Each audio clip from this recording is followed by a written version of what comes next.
Welcome back to my channel. I am Jada Sakura, and today we are reviewing Calico Ghost Town Regional Park. Today is my first time visiting. This park is open daily from 9 a.m. to 5 p.m., with the exception of Christmas Day when the park is closed. When you arrive, you pay admission at the gate. It's $8 per adult and $5 per child. We came right after Easter, so there are beautiful wildflowers throughout the park, as well as Easter decor still up. It also rained right before our visit, which means more flowers are likely to bloom. Go straight past this sign to continue to the ghost town. To reach the Calico Cemetery, turn left here. To reach the campground, you would turn right here at this sign. I will be reviewing the campground as well as showing the cemetery in future videos, so make sure you subscribe if you don't want to miss those videos. I recommend trying to get here early so that you can park here in the upper lot, meaning significantly less walking from your car in case you forget anything or need to store purchases in your vehicle. There is an overflow lot down below if this fills up. Oh, I didn't know that was parking. Yeah, I guess that's okay with a lot. We were hungry, so we ate first. We got pizza from Lil's Saloon and really enjoyed it. Calico Ghost Town is part of the San Bernardino Regional Park System in present day. It's the perfect destination for history lovers, and it also offers unique shopping, restaurants, camping, hiking, off-roading, and other attractions such as the train ride and specialized guided tours. We won't have time for every attraction today, which is why there will be multiple videos on everything Calico has to offer.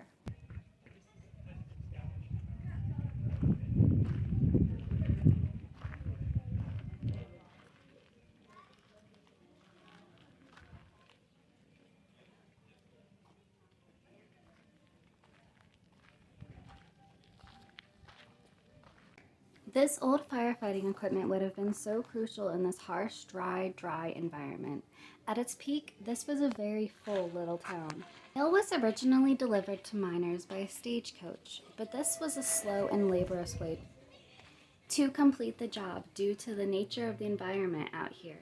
In 1885, the manager of the post office in Calico adopted a stray black and white border collie that he called Dorsey. One day, the manager, Everett Stacy, needed to send a message to his brother at the neighboring Bismarck mine, 1.5 miles away. So he sent Dorsey, with the note tied around his neck. Dorsey returned home the next day with Everett's brother's reply note tied around his neck in place of the original. From then on, he became the official mail dog with his own mailbag and a set of homemade leather booties to protect his feet from the scorching sand and sharp rocks. Dorsey became nationally famous and only worked for a year before retiring to spend his years at the Stowe Mansion in San Francisco. A fitting treat for such a good boy. By the way, Calico remains dog-friendly to this day.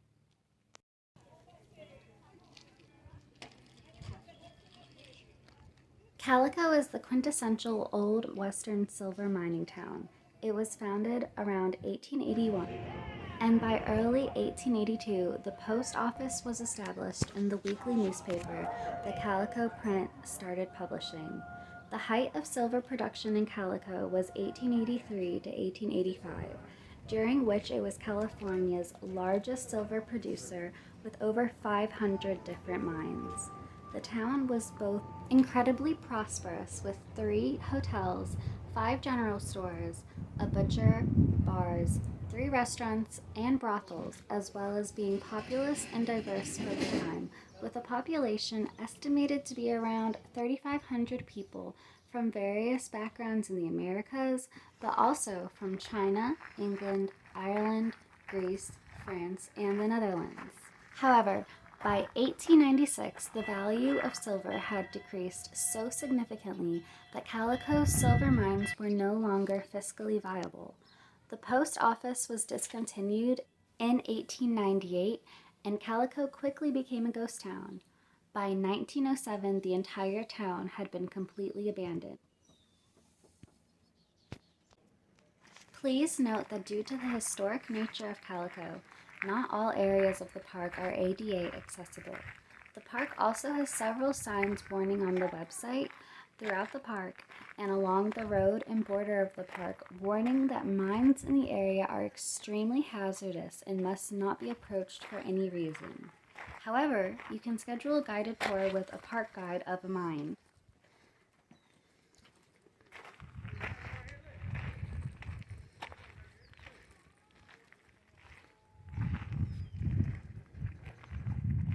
I thoroughly enjoyed this park and will definitely return. Just be aware that there is little shade, and as it's the desert, it gets very hot and sunny, especially in the warmer months. The buildings do provide shade, and some are air conditioned. If you are camping overnight, also be prepared that it can get very cold in the desert after the sun goes down.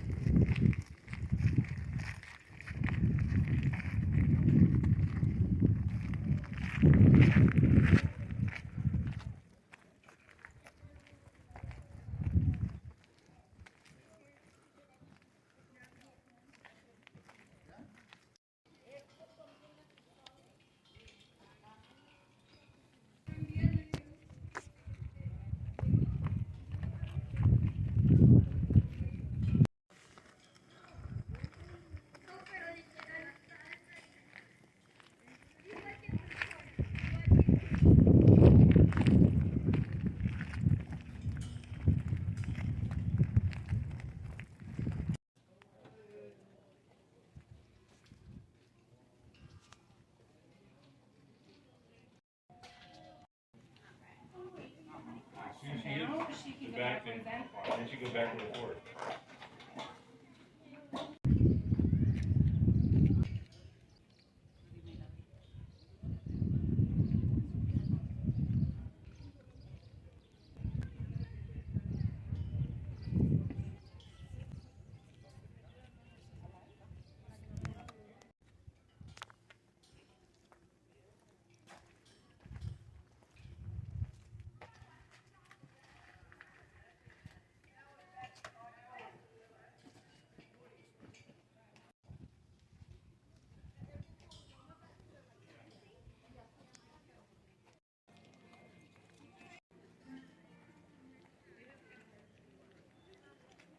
This is one of the buildings that has been turned into a museum. This is just a simple one-room structure filled with photos of real-life people who were important to Calico and the region, with details about their lives.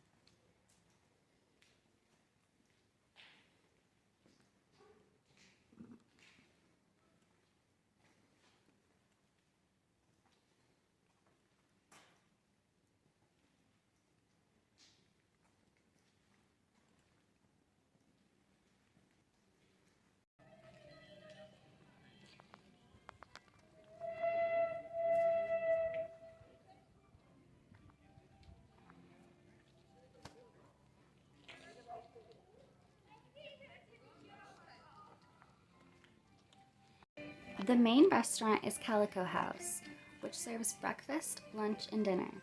We wanted to try the pizza, which I can definitely recommend, so we didn't eat at Calico House this time, but I'll make sure to review it soon.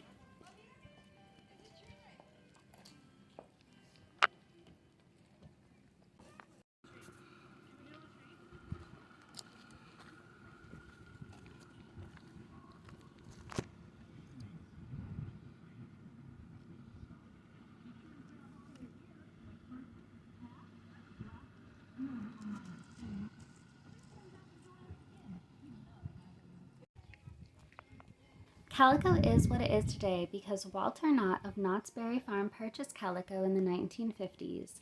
That's when he began restoring all but the 5 original buildings to look as they did in the 1880s. In 1966, Knott donated the ghost town to San Bernardino County, who made it a regional park. Now today, Calico is visited by people from all over the world. This is the former home of Lucy Lane, which is now a museum, but was once also the town's post office and courthouse.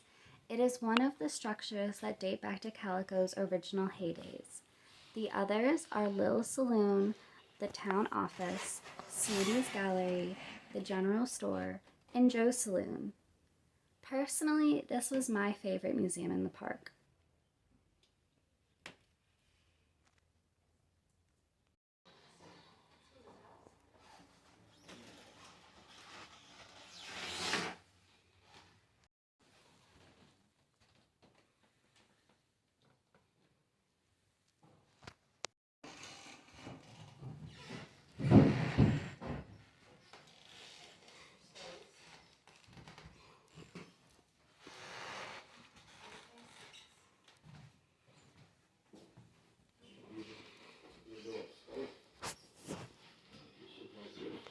This is the Calico Candle Shop, which was very cute, but the smell was a little too strong for my headaches.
This beautiful little green building is made out of repurposed empty old soda bottles, which I completely adore.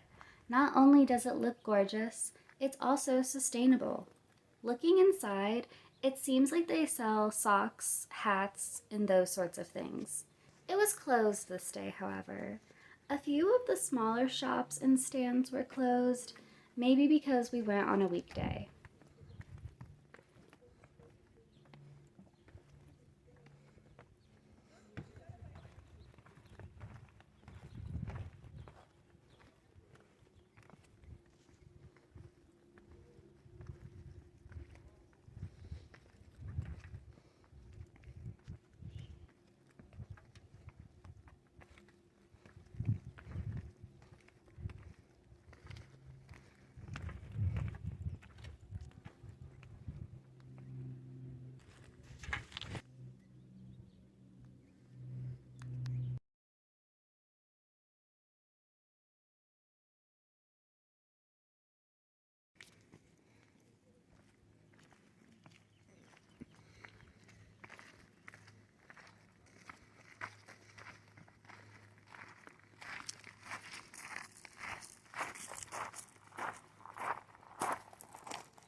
This is Dorsey's Doghouse, which is a pet supply store.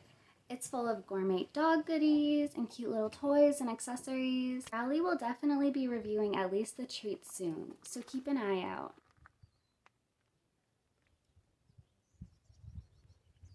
My absolute favorite thing about this park was the nature. I can't wait to explore more of it with hiking when we come back.